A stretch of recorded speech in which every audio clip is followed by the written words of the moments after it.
आदाब नाज़रीन, नासिर के शौहबी शाल आप देख रहे हैं बदरवा टीवी चैनल नंबर 115 पर। आप मुझे देख रहे हैं JKC news, Khalsa express news और भी अन्य सोशल मीडिया प्लेटफॉर्म पर मौजूद हूं मैं। आप मुझे इन मीडिया प्लेटफॉर्म पर देख रहे हैं। तो नाज़रीन, मेरे साथ मौजूद है इंडिपेंडेंट कैंडिडेट माजिद मलिक साहब, एडवोकेट माजिद मलिक साहब, जिनका चुनाव निशान गन्ना किसान है और पिछले कई दिनों से, कई हफ्तों से ये continuously through out the constituency घूम रहे हैं। एक बड़ा मोमेंटम इनने बनाया है और काफी एनर्जेटिक है, यंग है। और चले इनसे पूछते हैं कि क्या माहौल इनने थ्रू आउट द कॉन्स्टिट्यूंसी देखा और क्या लगता है कि कितना प्यार इनको जो है बदरवा की जनता देने वाली है। तो माजिद मलिक साहब, सबसे पहले स्वागत है आपका। थ्रू आउट द कॉन्स्टिट्यूंसी हम देख रहे हैं, आप घूम रहे हैं, हर इलाके नोक एंड कॉर्नर आप जा रहे हैं, तो कैसा रेस्पॉन्स है लोगों का?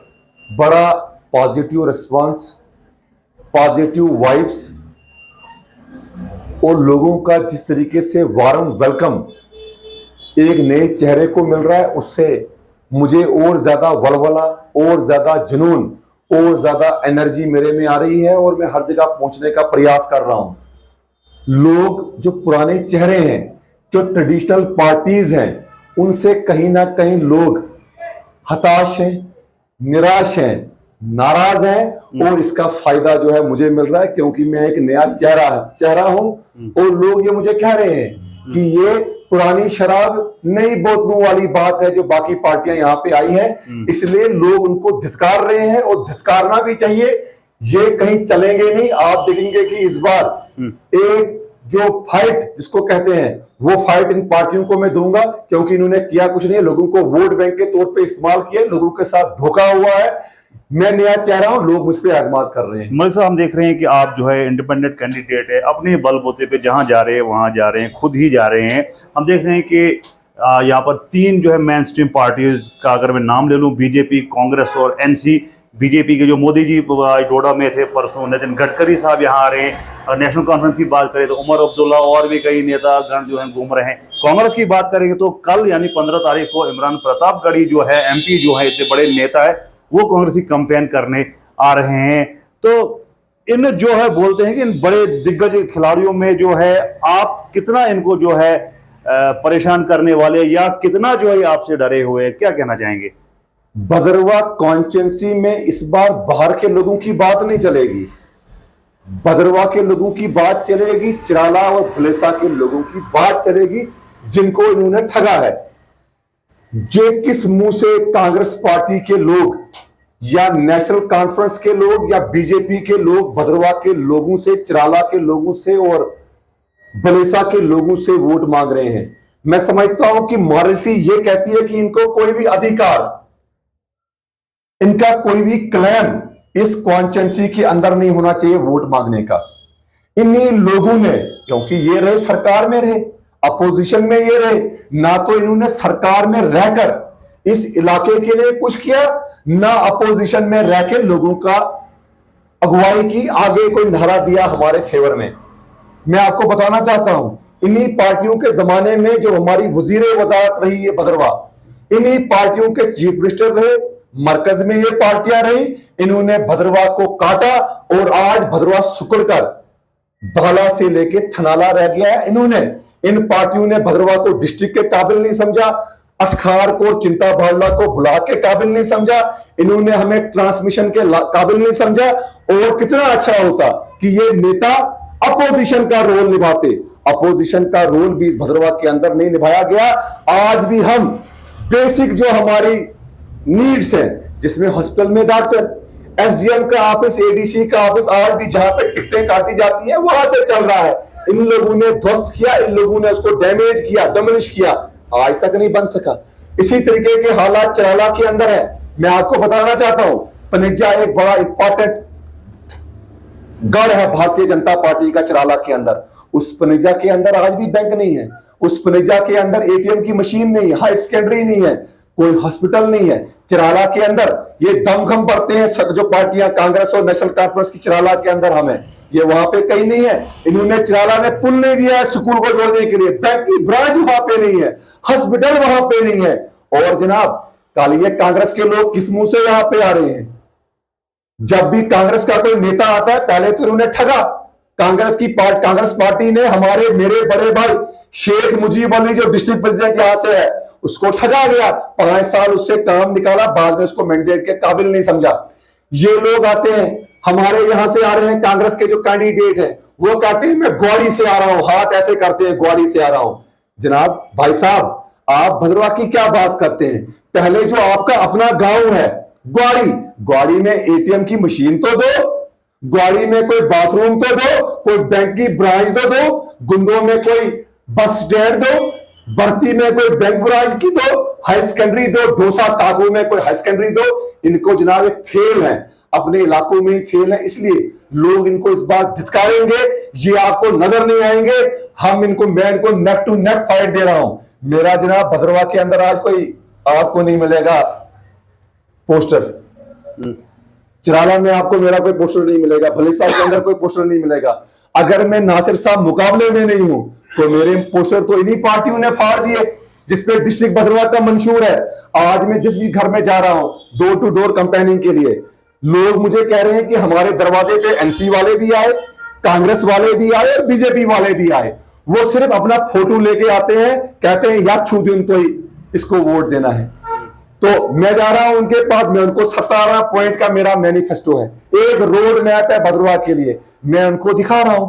लोग मेरी बात समझ रहे हैं, इनकी जमीन खिसक जाएगी, इनको खुद ही पता चल जाएगा। एक अफवाह ये भी चल रही है क्योंकि इलेक्शन का माहौल है, इल्जाम लगते हैं एक दूसरे की पार्टी पर, लगते हैं, लगने भी चाहिए। एक इल्जाम आप पर भी ये लगता है कि माजिद मलिक को जो है बीजेपी ने प्लांट किया है नेशनल कॉन्फ्रेंस और कांग्रेस को वोट काटने के लिए, क्या कहेंगे? इसलिए मैं आपको आंसर दूंगा, जाती हमारी किसी के साथ कोई जिद नहीं है, चाहे वो एनसी के कैंडिडेट हो या नेशनल कॉन्फ्रेंस के हो। हमारे एनसी के कैंडिडेट हमारे बड़े हैं और जो कांग्रेस का कैंडिडेट है वो मेरा बड़ा भाई है।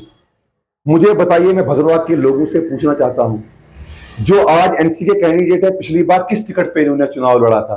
पीडीपी की।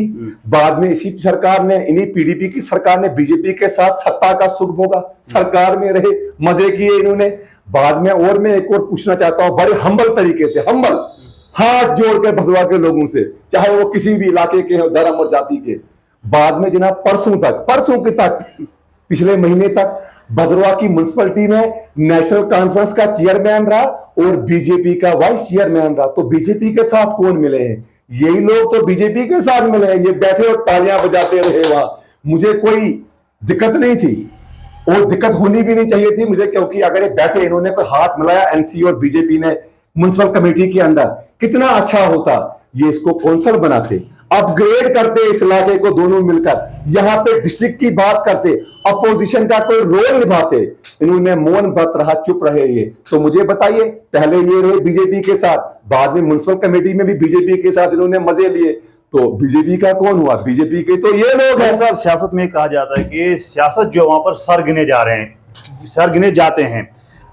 हमने जो है नेशनल कॉन्फ्रेंस की यहाँ पर भी एक रैली देखी, गुंदों में भी रैली देखी, हजारों की संख्या में लोग थे। आज मोदी जी डोडा में आए थे, वहां पर भी हजारों में लोग थे। परसों नितिन गडकरी साहब आएंगे भद्रवाह, वहां पर भी हजारों होनी भी चाहिए, स्वागत। और माजिद मलिक की कोई ऐसी जो मेगा रैली नहीं देखने को मिलेगी, क्योंकि 1,26,000 के करीब वोट या 1,36,000 के करीब वोट हैं।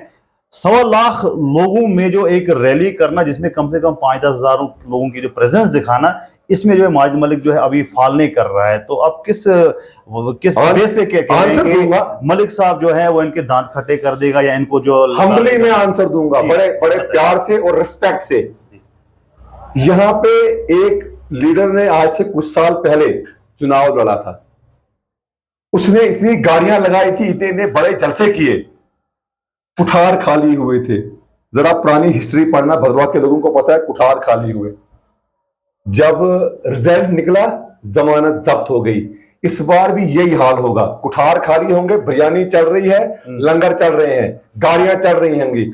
जब रिजल्ट निकलेगा तो जमानत जब्त होगी। माजिद मलिक का वोट सॉलिड वोट मेरा वोट बैंक है। मैं आपको जलसा करके क्या करना है? मैंने निकाला जलसा, जिस दिन मैंने फॉर्म भरना था मैंने निकाला। मैं दिखाऊंगा कि इनको धूल कैसे चटाते हैं। मैं सीछुन फैरगाड़ मिशन द्रोध बनावे में गर्दन लुकनियंस लिमो बनाई। इन पार्टियों ने अपने वर्करों की जो गर्दन होती है ना, नेक, उसको द्राती कहते हैं भद्रवाही में। क्या कहते हैं? द्राती बनाई। एक वर्कर को ये 1000 बार गले में डालते हैं हाथ, 1000 बार। मैं वो नहीं करूंगा, मैं धूल चटा दूंगा। ये देखेंगे, सरप्राइज दूंगा, सरप्राइज। कहते हैं कामयाबी शोर मचानी चाहिए। कौन मचानी चाहिए? कामयाबी। बुजुर्ग कहते हैं जो एक खाली बर्तन होते हैं ना, ये बजते रहते हैं। ज्यादा बात नहीं बोलूंगा, मुझे पता है कि रैली में लोग कैसे लाए जाते हैं, वो ये लोग भी जानते हैं और मैं भी जानता हूं। मैंने आज सियासत नहीं करनी है, मैं कॉलेज का प्रेसिडेंट रहा, जम्मू यूनिवर्सिटी का प्रेसिडेंट रहा, वहां मैंने सियासत की। मैं जानता हूं मुझे क्या करना है, धूल चटा दूंगा, पटकूंगा इनको यहीं मैं धरती पे, क्योंकि लोग आज तस्वीर को देके वोट नहीं दे रहे हैं। लोग मेरे मुद्दे को देख रहे हैं कि मैं क्या बोल रहा हूं, समझ रहे हैं। इनकी जमीन खिसकेगी और ये खाली बर्तन बजते रहेंगे, टन टन टन टन ये बजते रहेंगे। इनका रिजल्ट जिस दिन होगा उस दिन निराशा और हताशा इनको होगी। चलिए, बहुत बहुत शुक्रिया मलिक साहब हमारे साथ बात करने के समय काफ़ी हो, आपका समय भी बड़ा कीमती, आप जो है दिन रात कैंपेनिंग कर रहे हैं। तो ये नाज़रीन, ये थे एडवोकेट माजिद मलिक साहब, जिनका चुनाव निशान गन्ना किसान, एक independent serial number 9। Serial number 9 जी, माजिद मलिक बोल रहे हैं। सीरियल नंबर 9 जो है, अगर आपको लगता है कि माजिद मलिक साहब जो है आपके मुद्दे हल करेगा, आपके इश्यूज उठाएगा, आपका एक अच्छा नेता बन। नहीं, मैं एक और बात नासिर साहब बोल रहा था, मुझे माफ करना, प्लीज प्लीज। मुझे डर का कोई खौफ नहीं है, मुझे हार का भी खौफ नहीं है और डर से भी मैं खौफ नहीं करता हूं, दोनों चीजों से। अगर मैं हारूंगा भी, क्योंकि हार जीत तो होती है, बिल्कुल मैदान में जब उतरते हैं ना दंगल करने के लिए, तो एक पहलवान ने हारना होता है। मगर भद्रवाह के लोगों को मैं यकीन दिलाता हूं, यकीन, पहले तो मैं रेस में हूं, मैं टक्कर में हूं। अगर खुदा ना करे मेरे को मैंडेट नहीं मिला, एक स्ट्रांग अपोजिशन का रोल निभाने के लिए माजिद मलिक तैयार है इस भद्रवाह के अंदर। एक आंधी बन के माजिद मलिक 18 तारीख के बाद इस इलाके में आपको दिखाई देगा। चलने नहीं देंगे किसी को, ये भूल जाएं कि यहां कोई आप चलेगा, किसी को चलने नहीं देंगे। जो भद्रवाह के साथ नाइंसाफी करेगा उसके हलक तक हम हाथ निकाल डालेंगे और उसकी जबान बाहर खींचेंगे। इस भद्रवाह के साथ बहुत नाइंसाफी हुई, काटा गया, लोग निराश है, इसलिए मैं स्ट्रांग अपोजिशन का रोल निभाने के लिए भी तैयार हूं, लेकिन सिर्फ लोग मेरी ताकत बढ़ाए, मैं देखूंगा क्या करना है फिर। चलिए, बहुत बहुत हमारी शुभकामनाएं आपके साथ। नाज़रीन, ये थे माजिद मलिक साहब, जिनसे हमने बात की और कुछ मुद्दों पे हमने बात की, उन्होंने उनका जवाब दिया। अगर आपको लगता है कि माजिद मलिक साहब आपकी नुमाइंदगी के लिए एक बेहतर कैंडिडेट है, तो आपके सामने ऑप्शन है। हम किसी को ये नहीं कहेंगे कि आप ए को डालो, बी को, सी को, ये आपको अपनी जो है चॉइस है। हम डेमोक्रेसी में रहते हैं। तो नाज़रीन, आज हमने बात की माजिद मलिक साहब से। हम ऐसी ऐसी शख्सियत से और भी आपको रूबरू करवाते रहेंगे। आप देखते रहे नासिर केश ऑफिशियल। शुक्रिया, खुदा हाफिज़।